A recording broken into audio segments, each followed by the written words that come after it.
What's up? We're a band called Windwalkers from Massachusetts. How many of y'all heard of Windwalkers before? Fuck yeah, right in the front, I love it. Hey, if you know the words of this next song, I want you singing it with me. This song's for you, this song's for me, this song's for all of us.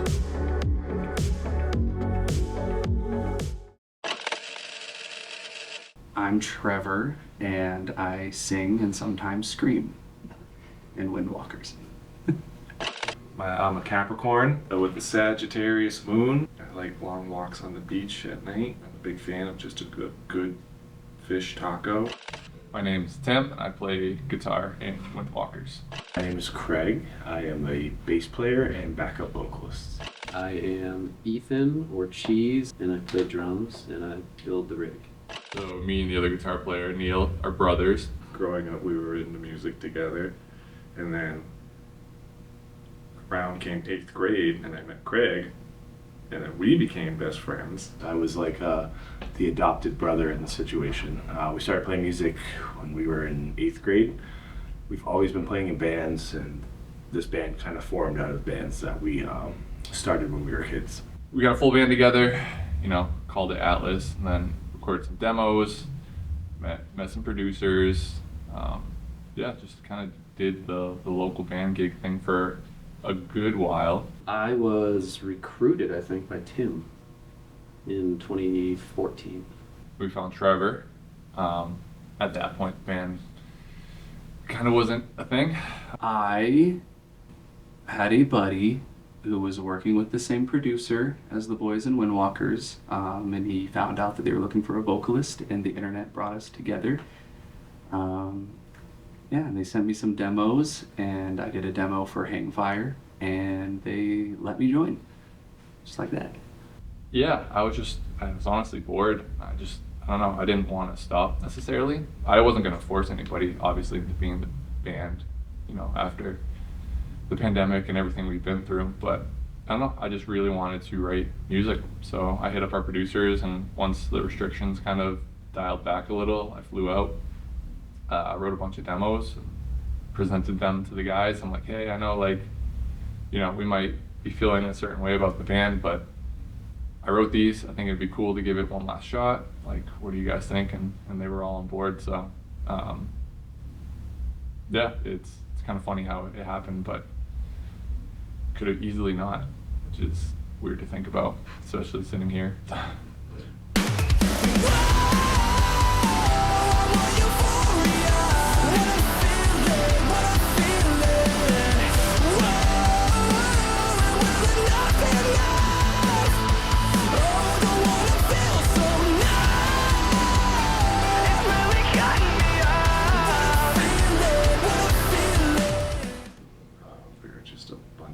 Fucking goofballs, dude. We don't know what we're doing. We're just trying our best, and we're just happy to be here most days. We're a bunch of dorks, really. I don't know, it's funny because we get up on stage and we play rock stars, and our music, is pretty serious in subject matter.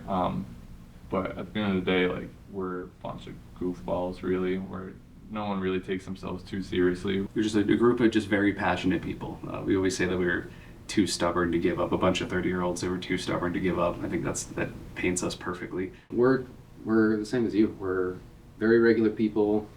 We had day jobs until last year, so in a lot of cases we still do. Neil, the tattoo artist. We have the same problems as you have. All the things we write about in the songs, or Trevor writes about in the songs, is the same stuff that you all go through every day. So They're all great people, they're great friends, but they're all just very normal and very nerdy. Myself included, and it's a very nice group of people to be around. What keeps the group together, I think, is a lot of desperation. I think we're desperate people to make this work, so we got to be friends. No, I'm joking. I don't know what keeps us together. We're just friends. We're buddies. I think they know too much about me, to be honest. I think it's impossible to not get a good grasp on people when you spend so much time together in such small space, and especially working with people too. You know, it's you can really see people's, you know, strengths. You can see their weaknesses. I know mine definitely get worn on my sleeve on tour a lot. You know, it can really break you down to the most simple version of yourself. So I think through this process, the people around me have learned a lot about me, and I've learned a lot about myself too, I think. A lot, I'd say. I think they understand, this group understands now that I'm not angry all the time, that I'm just emotionless most of the time. It's a neutral thing, it's not a negative thing. Music is something to carry. That's an odd question. Is music invisible? Something like a vinyl? No.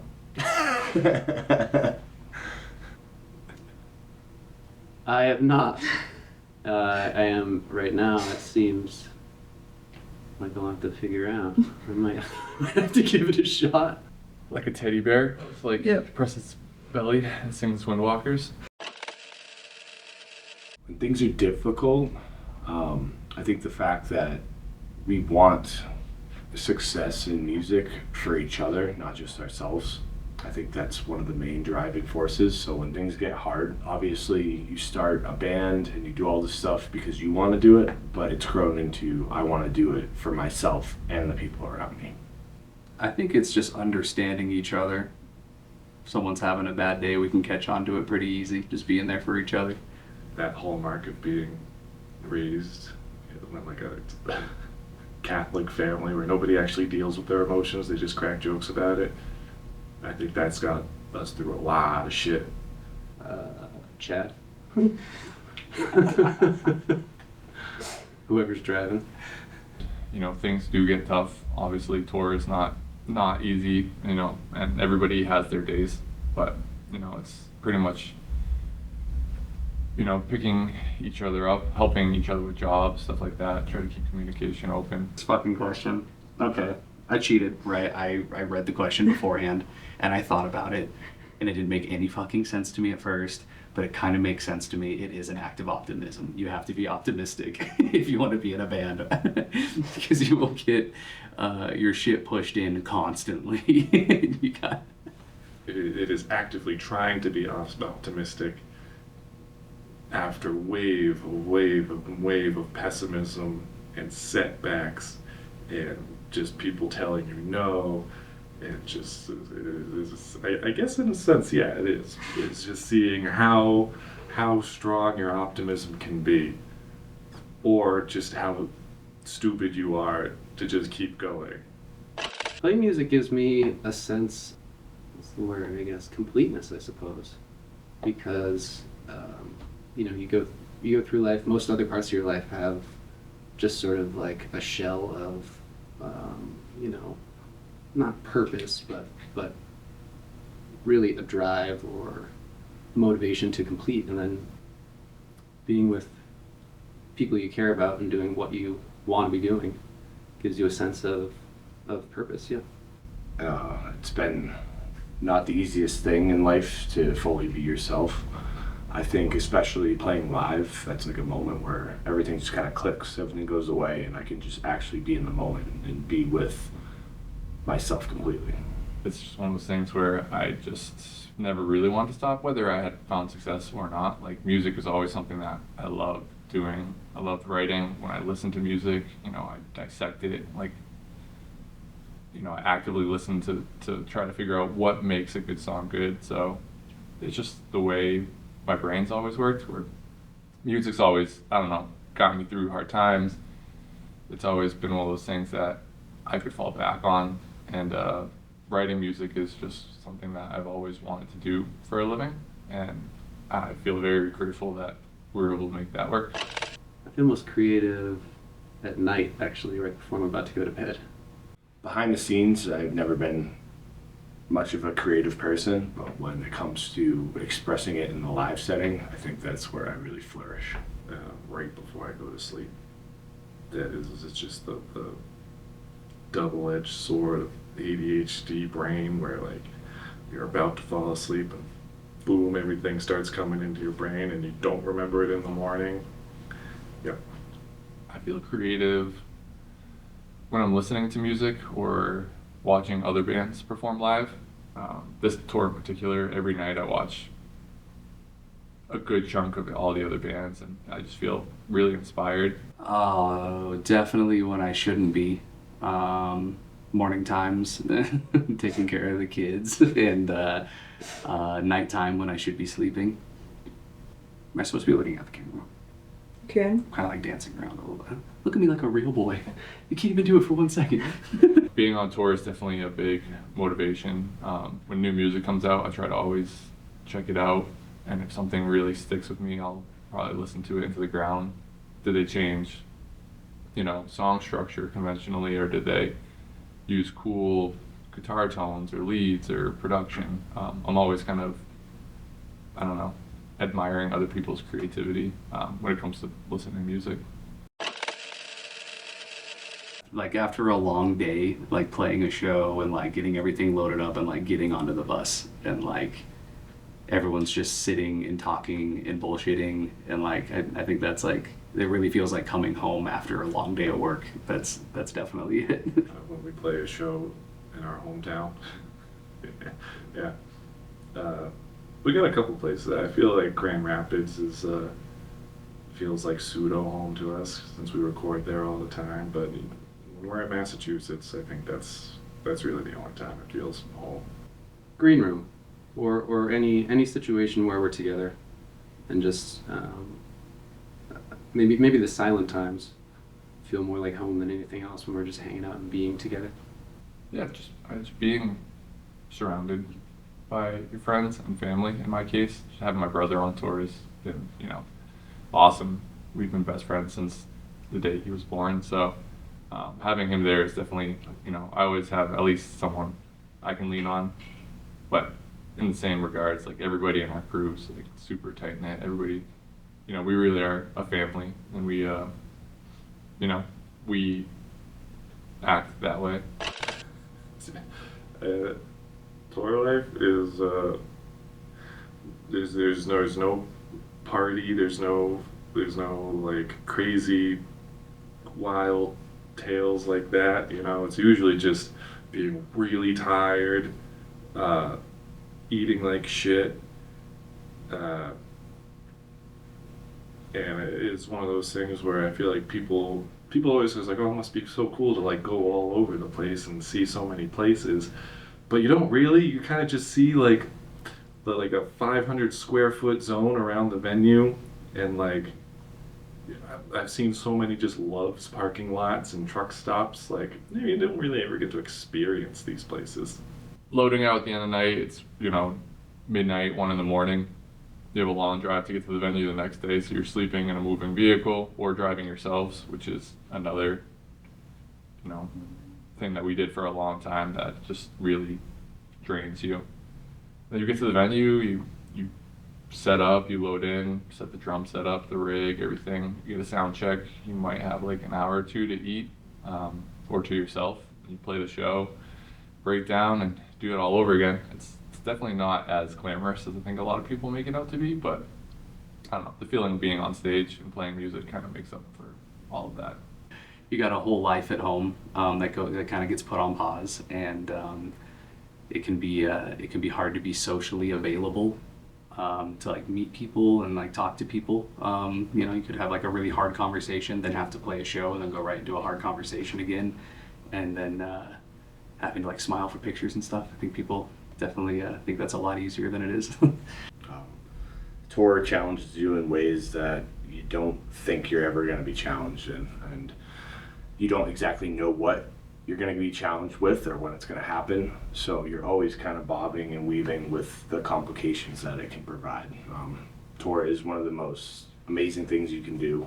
I'm so lucky to be able to do this, but it also comes with a price. You really do miss things when you're out here, and that can take a toll. It's the best, worst thing ever. When everything moves fast, I find myself really appreciating the slow times in life, and I appreciate being bored now. I appreciate a day with nothing to do. I think how to find a sense of normalcy, or maybe a space that feels like home when you're away. You know, it's hard to feel like you're at home, like you have a zero to return to. And I feel like being able to develop that on the road has been something we've all had to learn to do. Oh, that's a good question. Longest in the wild? Between Ethan and Neil. Neil's got we grew up with a lot of like primal studying, like bows and arrows, and then I'm gonna say probably Ethan.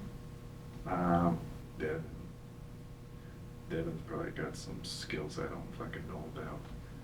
Every mustachioed man on this tour. So Devin, Ethan, and Chad. I feel like they'd probably survive the longest.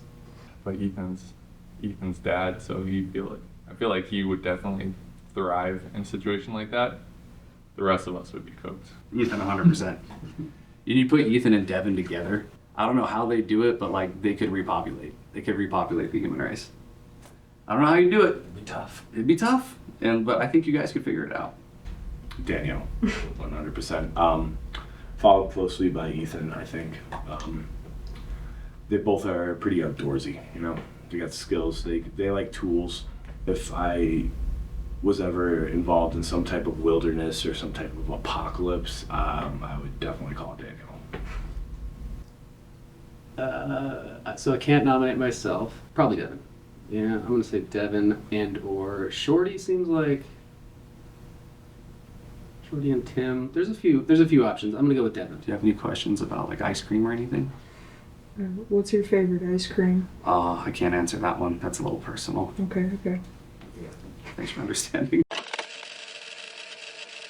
I'm gonna say music was discovered in like the caveman's bowels. Like some caveman just ripped just a tonal fart one day, and everybody in the cave was just like, it sounds kind of good. I kind of like the tone. And then from then on, they started discovering more about music. So I'm gonna say the asshole of a caveman. Ooh, it was hiding in the trees. I think like deep in some mystical forest, woodpeckers, monkeys hitting things, and yeah, it was discovered deep in the trees. Being in the band has changed me a lot, I think, to really strive for something for so long and then like finally get it. And maybe even realizing that it's not everything it's cracked up to be or that you were expecting. There's a lot more work that goes into it rather than, just getting up there and playing your guitar, but it's definitely proven all of our perseverance. I've always been mostly the same, but I'm more compassionate now. I would say, for sure. I feel like it's certainly put on blast my imposter syndrome. I feel, and I think everybody in the band feels this way, like whenever anything good happens, we get a good tour, we get some sort of recognition, we all just feel like absolute imposters. But I think the more this happens, the more we settle with the fact that maybe we are just doing things right and doing things good. So I think slowly but surely, this band has been building confidence in all of us that we might actually be good at what we're doing sometimes. We did this for years and years and years and years and just never gave up. So it made me really believe that if you try and you really try and you put your all into something, you can get to where you want to be no matter what. So sick of calling out and never hearing back. Sometimes it seems that you're the one and I react. I thought that there was nothing I could do. Tell me what you do. The world is just so cruel to you. But it's hereditary. Sick of forcing smiles, never looking back. A lost I never really had, and that's a fact. There's nothing I can do, yes. The world is just so cruel to you.